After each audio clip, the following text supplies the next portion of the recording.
Hello everyone. Today you're listening to our third videocast in our series of Kutitap lectures, a video speaker series hosted by the York Center for Asian Research and the Elitaptap Collective here at York University in Toronto.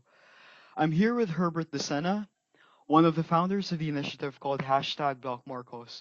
As the name implies, the group organized to stop the transfer of the remains of Ferdinand Marcos to the Philippines Hero Cemetery, or the Libingan ng mga Bayani, in a move that many saw was an attempt to resurrect the memory of the late Filipino dictator by the Rodrigo Duterte administration. With Herbert is Carlos or Carlos Conde, a longtime observer and campaigner for Human Rights Watch and a former reporter for the New York Times. Both are joining us today from Manila to speak about their work on human rights in the Philippines. Hi Herbert, so maybe we can start with you. Can you just give us a brief background on Block Marcos, how the organization started, what inspired you? All right. Well, Black Marcos was really an initiative of a diverse group of student activists, human rights activists, workers activists, and we came together around November last year when we heard that the Supreme Court had given the go signal for the burial of the former dictator Ferdinand Marcos at the Heroes Cemetery. It was sort of spontaneous. We decided that we needed to show our indignation. So we called on people to actually what happened was something like I asked like if people are willing to really go the distance and physically try to block the burial of the dictator when his casket or whatever his remains are actually transported to the Hill Cemetery. And we were surprised by the response because a lot of people seemed ready and determined to prevent that burial from happening because a lot of people it was for a lot of people it was really an outrage. It was a scandal that this was even being considered and that this was likely to happen already. So what happened was that we called for a series of like protest actions. There were many people. Many of us haven't met each other that was the first time that we met each other. And then it sort of just grew from there. We started meeting. We started like strategizing and planning to really have a civil disobedience action in which there will be many of us who will be there at the gates of the Libingan ng mga Bayani and physically stop the burial from taking place. But then what happened was, as we all know now, is that what they did was that they caught us all by surprise and they buried the dictator on the very day on which we were actually doing an ocular inspection of the cemetery so that we can plan over how to do our blockade. So that caught us all by surprise. But then and so we failed to actually stop the burial. But from then on, we continued meeting, and we started. More and more people joined us, and so over the past over the past year, we've been campaigning not just to really to exhume the remains, but also trying to connect it to larger issues. So we've been saying that this was really just another manifestation that what we're facing is what we call a creeping dictatorship or a creeping authoritarianism. And Duterte himself is following the footsteps of the very person that he had buried at the Libingan ng mga Bayan. But in short, what we were trying to do was to, in a way, send a larger message that we have a deeper problem here, that this isn't just about the burial of Marcos. We have systemic problems, and this authoritarianism that we're facing is a manifestation of these structural problems that have to do with the kind of unequal rule that we've had in the Philippines for the past so many decades. Well, the Supreme Court order came out early November. So the group itself was formally established around then, but we were already part of like different networks working together on various issues before that. The Black Marcos itself was founded around November 8th, if I'm not mistaken. Yeah. So you mentioned that it's a mix of people who have been politically active for a long time as well as new individuals. Can you maybe this describe who are these, like, are they students, middle class people who are interested in joining your organization, or what sort of drew them to your banner, so to speak? Yeah, so I think it's a mix. So some of us, many of us have been politically active, but what's really surprising and also really inspiring and encouraging is that there were also many new faces, students from the University of the Philippines mainly, but also from other universities, the University of Manila, Polytechnic University of the Philippines, and so on, who were in a way radicalized and who were in many ways countering this stereotype of the youth as apathetic and as being victims of these historical revisionist attempts. I think what we saw were a lot of young people going out on the streets and saying that actually, even though we didn't live during the dark days of the dictatorship, we learn the lessons and we know how dangerous dictatorship is, and we know and we are going to fight to make sure that that doesn't happen again. So yeah, it's not just middle class. Many of them are middle class students, obviously, but I think it was a mix from various class backgrounds that Block Marcos and many other groups. Block Marcos, I should stress, is just one of many other groups that emerged in the course of this controversy over the last year.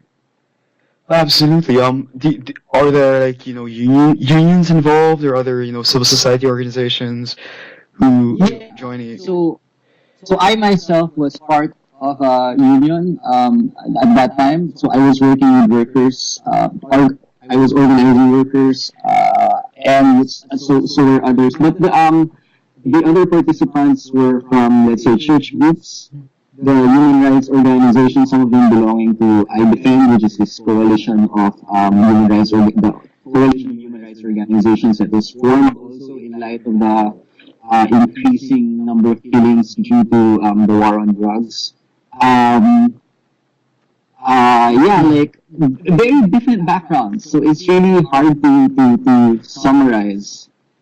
But it's a really good mix of like left wing, like the usual left wing activists, human rights activists, but also many new faces who, as I said, I myself have never met before, and it was only because of this. In a way, we always joke and say that we're grateful to Duterte for bringing us together, because otherwise we wouldn't have met each other.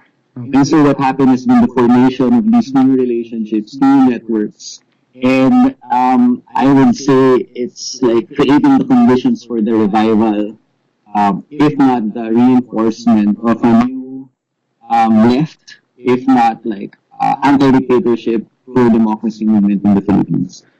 Okay, so you painted this a relatively, like, encouraging picture of resistance in the Philippines. But how do you situate yourselves within the balance of forces or the political lay of the land in the Philippines? Like, how do you see this sort of moving forward, considering what you've done so far, and like future campaigns, and just how you situate yourselves in the broader picture? Yeah, well, clearly, Block Marcos is a relatively weak and small organization, but we're operating as part of larger networks and groups. And admittedly, there is still a lot to be done.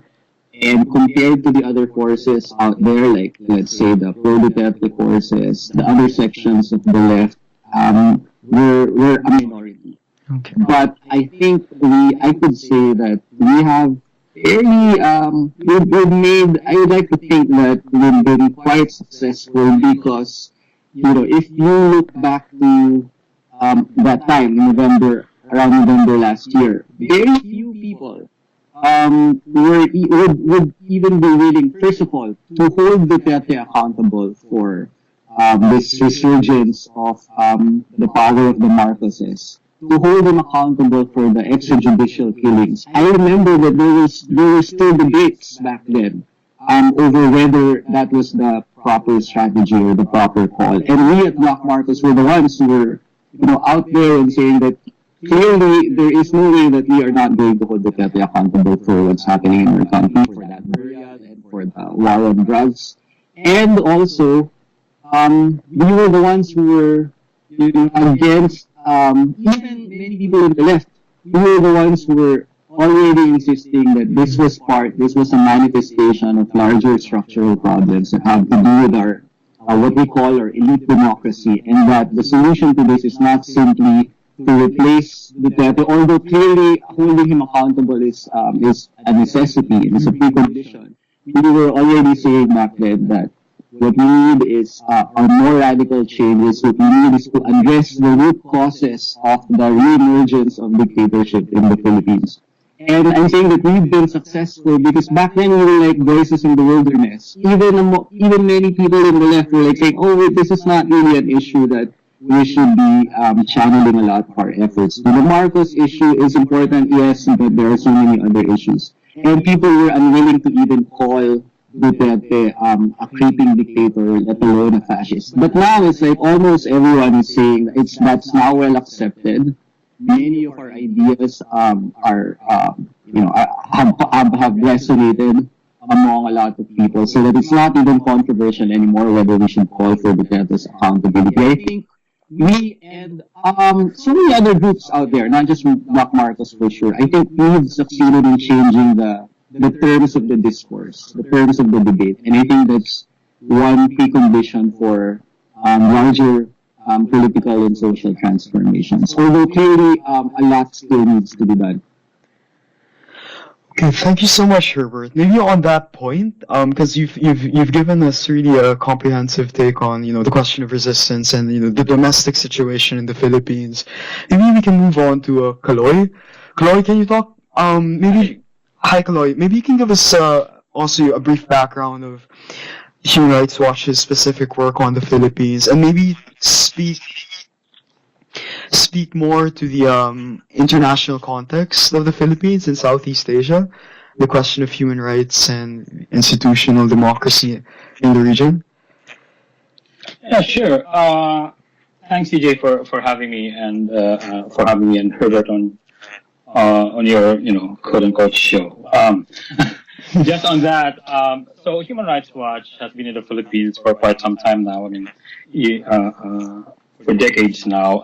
Although this is the first time that they have a Filipino researcher based on the ground, which is myself. No? So Human Rights Watch is, as you know, its basic mandate is that human rights law and international humanitarian law. We operate in 90 countries, among them the Philippines, and the Philippines is of particular importance to us because of the lingering, long-running human rights issues that have bedeviled the country for decades now. I mean, you go back to the Marcos dictatorship, and then even the Cory Aquino presidency, and then the succeeding regimes. We document and we monitor the whole range of human rights issues in the Philippines, not just news and drug war killings, but we've been very active in documenting, exposing, and advocating for change on issues such as the extrajudicial killings of activists, environmentalists, journalists. We've also been very active in our work on child labor, LGBT rights, reproductive health rights, and women's rights, among others. So we have been on this for quite some time, and we're committed to continue doing this in the long haul, especially now, given the context of the drug war and the really atrocious and brutal killings that have happened since Duterte became president. Okay, thank you, Kaloy. You've given us a picture of how human rights has been a long issue in the Philippines, and how can we trace that? The state of Philippines institutions which have enabled the rise of Duterte.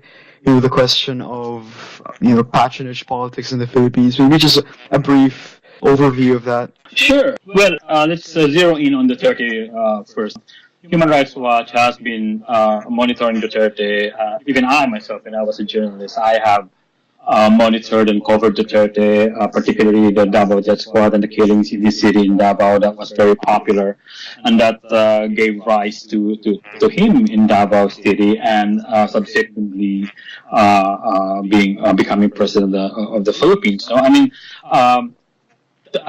to me and to Human Rights Watch, Duterte is this showcase of everything that's wrong about elite politics in the Philippines, and about traditional politics in the Philippines, and about patronage politics about that is so common in our country. I mean, it's not true that he came from out of left field, that he was this nobody, progressive nobody. He belonged and continues to belong to a political dynasty down in the south. Which is not uncommon across the Philippines. If you look at the many political families that are ruling the Philippines right now, a lot of them have things in common with Duterte and his political dynasty. The only thing that makes Duterte somewhat different is the use of violence, the use of force as a political, as a means of getting political power and maintaining that.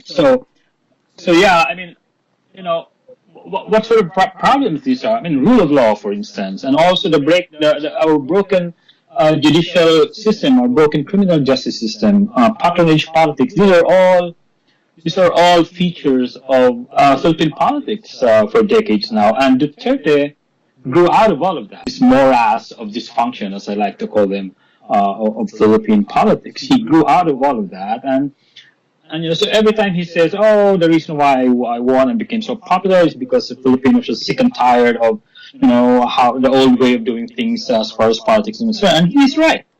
But that he was implying that he was not part of that, which is not true at all. I mean, in Davao, where he was mayor for more than 20 years, and where I actually lived for 10 years as a journalist, and so I was right in the middle of all of these human rights violations perpetrated by the death squads. I mean that.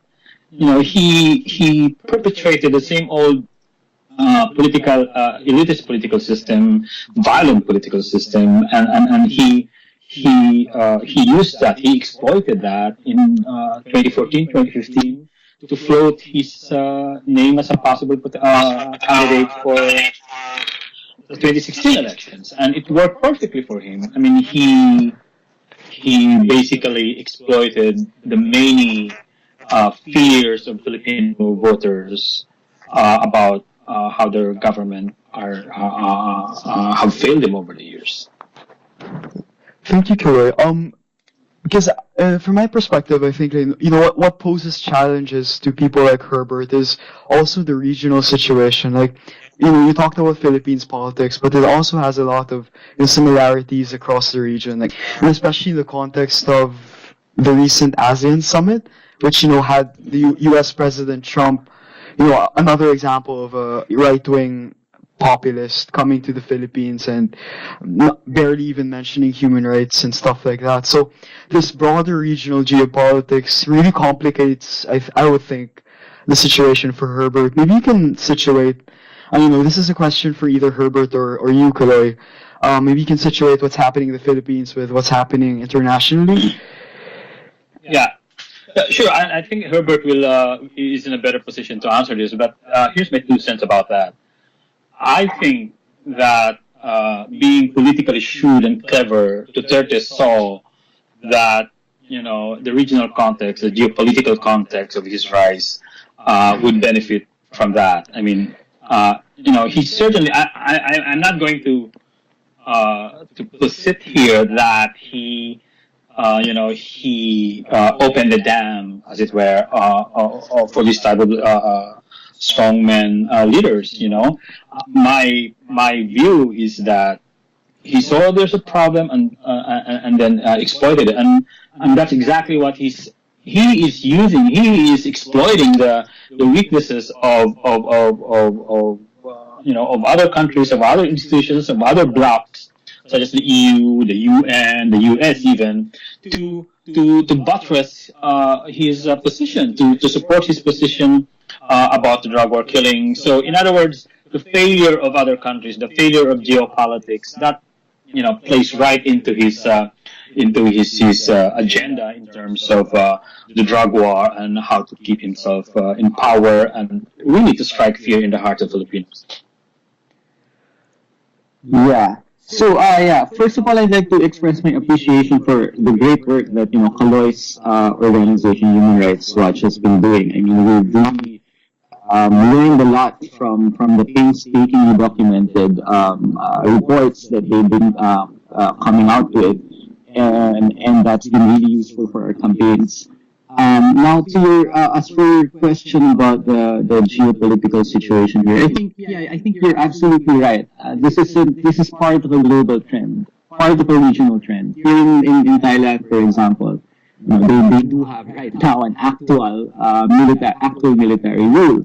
And we're seeing the same trends beyond Southeast Asia. In India, you have the BJP still in power right now, and of course we're also familiar with what's going on in Europe and the United States. So I think clearly this is part of a global phenomenon, and I think it's difficult to talk about this it's quite a complicated picture that we're seeing, but I do think that this is something to do with this is an overused term, but I do think it's appropriate for what's happening. I think what we're seeing is, related to the crisis that neoliberalism has been facing over the last so many years, and what we're seeing are really responses to the failure to deliver the growing poverty and inequality that neoliberalism, which has swept the world in the last 20 years, has been causing worldwide. So this is really a reaction to that, and sadly, a reactionary reaction, a less than progressive reaction to these economic and political developments worldwide. In part, I think it's also a result of the shifts in geopolitical power, which in turn is also related to the restructuring of global capitalism that we've been seeing over the last 50 years. The rise of China as a power, for example, I think that's as we're seeing with Duterte. Initially he said he was going to turn his back on the old imperialist United States, but what we're really seeing here, I think, is also part of like a restructuring of the relations between Filipino elites and their counterparts worldwide, so that there's in a way there is a recognition that there are more economic opportunities to be made in relating to China, or at least appeasing China and therefore not antagonizing it. I think I'm seeing that there are struggles among Filipino elites between those who have like closer economic ties with the United States and those who have or are beginning to establish closer economic ties with China, and all that is playing out in local politics as well. So part of the growing, not growing, I don't know if the debt is actually growing stronger, but I think part of his power lies in what we're seeing in terms of the shifts in geopolitical power. So I think you're absolutely right that what we're seeing here in the Philippines locally is tied to larger global economic political dynamics.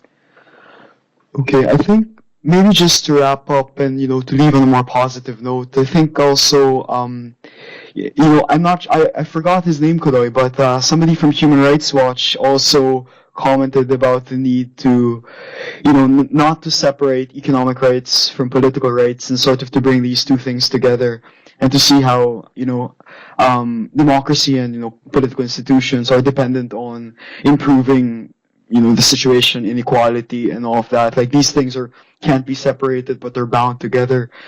Maybe like Kaloy and also to Herbert, can you comment on, for Kaloy especially, what the international community should be doing, or what steps should be done in terms of rule of law and improving Philippines institutions? And for Herbert, of course, since you're in the social movement scene, like what is to be done? What is your vision moving forward?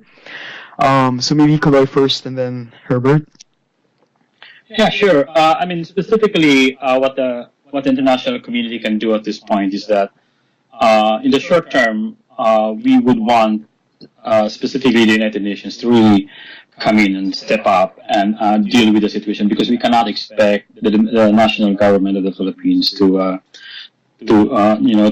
take any meaningful action toward accountability. And the only way that can happen right now is with first with the UN. It has to make sure that its actions are geared toward ensuring accountability in the Philippines. And how can this be done? I think at this point the debate has been pretty much muddled because of the issue of Agnes Calamar, the special rapporteur on extrajudicial killings in the UN. And so I don't think we can expect Calamar to be invited to the Philippines anytime soon. There are other, however, special rapporteurs within the UN system that can attempt to convince the Philippine government to invite them to visit the Philippines and look at the situation of the drug war killings from the perspective, for instance, of public health and the children, So that can still happen. And of course, longer term is that for the United Nations Human Rights Council to take a more significant step aside from just issuing, individual member countries issuing or supporting statements of denunciation against the Philippines.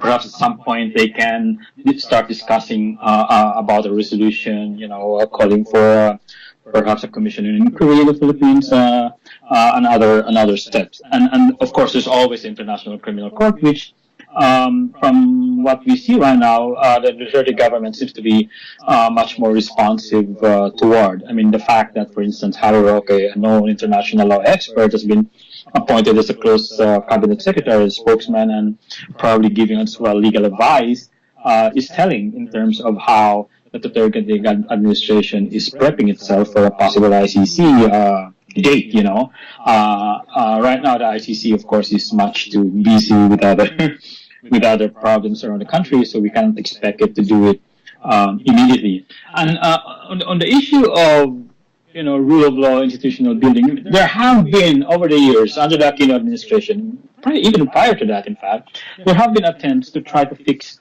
the many problems of rule of law and institutionalization of, reforms in the judicial and criminal justice system. And, there have been institutional resistance by the police, by the government, but there were these attempts.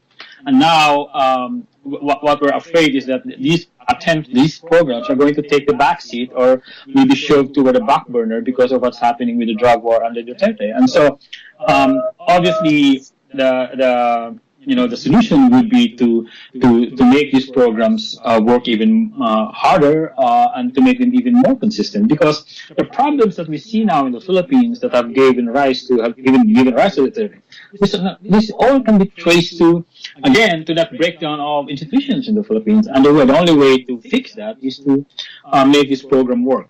It will take time. It will take probably generations, but we have to start somewhere. And maybe to Herbert, the question is as well of the role of civil society and social movements and actually making sure that those institutions are in place and, I think that's a very good question, a very difficult question. Okay.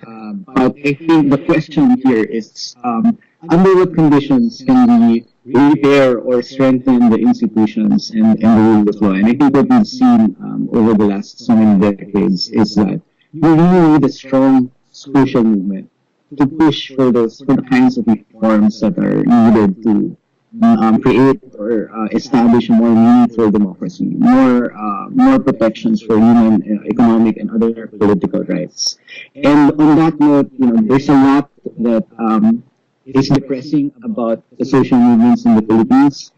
We have the same problems that we've had in the past. We're very fragmented. We're multipolarized. But there are also grounds for being more optimistic, or at least for the kind of optimism, if you will, that an old man talked about before. Because I personally am very hopeful with what I'm seeing, despite all the reasons to be pessimistic. I'm hopeful because we're having this previously unopened conversations. We are asking about what does democracy actually mean? Can we equate it, or should we equate it with liberal institutions like elections and parliaments and checks and balances. Now, what would it actually take to prevent dictatorship? Is it just about once again replacing whoever is in power and then putting in place someone else who is still who believes more or less in the same kinds of economic programs that that person that was replaced was advocating?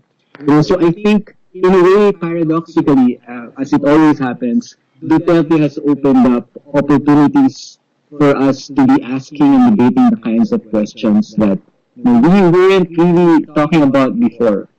And what's inspiring here and what's useful here is that new ideas are being put out there and are gaining more resonance. So, for example, it was very difficult for us to talk about socialism until like 5 years ago or 3 years ago in the Philippines. And now it's like a word that is no longer feared. And people are willing to talk and debate about what went wrong, how could things go right, what kind of systemic alternative do we need? Is it sufficient? What will it take to avoid the mistakes of the past? What kind of alternative do we really have? Because I think that's what people are really waiting for. That's what I suspect that a lot of people voted for Duterte, as I think as Kaloy suggested earlier, because they're really angry at the system that hasn't delivered, that hasn't really given them meaningful change in their lives. And Duterte was able to capitalize on that for very conservative purposes.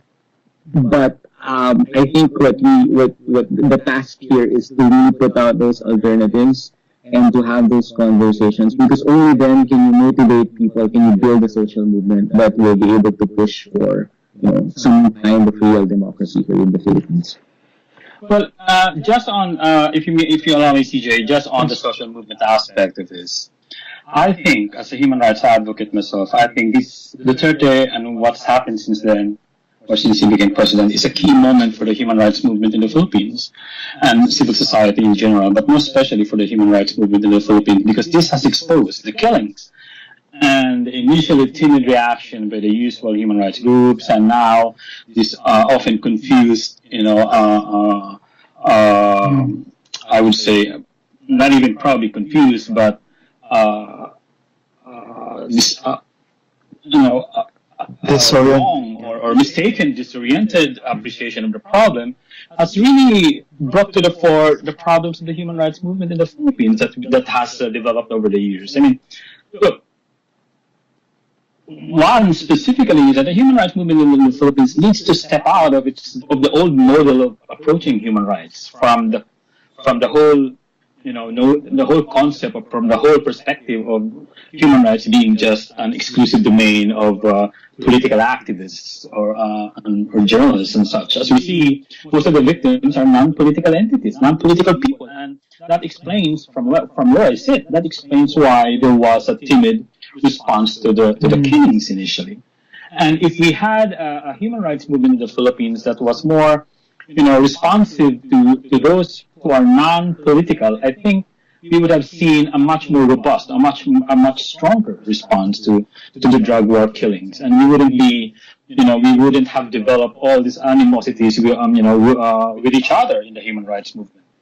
And so I think, it has to grow out of that. It has to go beyond the perspective or the parameters of the human rights movement that developed after Marcos, which is that the human rights movement at the time grew out of the liberation movement, and necessarily, would only be concerned about issues that are within that periphery. But times have changed. So, and I think the human rights movement itself will need to change and adapt and, be more responsive to the needs of those who are not political. Yeah, because most of the killings are actually of like really, really poor people with, not necessarily, farmers, activists or unionists, but, including them, but now mostly just, the poorest of the poor, drug addicts, etc. Is that what you mean, Kaloy? Exactly, Yeah. And they're basically the marginalized section of society, marginalized even by the social movement in many respects, particularly by the human rights movement. So, that's exactly what I meant. And the human rights movement need to, again, look beyond themselves and start reaching out to these non-political people, non-political Filipinos. Yeah. So I think that's where like Herbert Docena and the others like where they come in, like sort of the question of reforming the left and new social movements arising as a response to Rodrigo Duterte. Okay, so thank you so much. Yeah. Please go on, Herbert.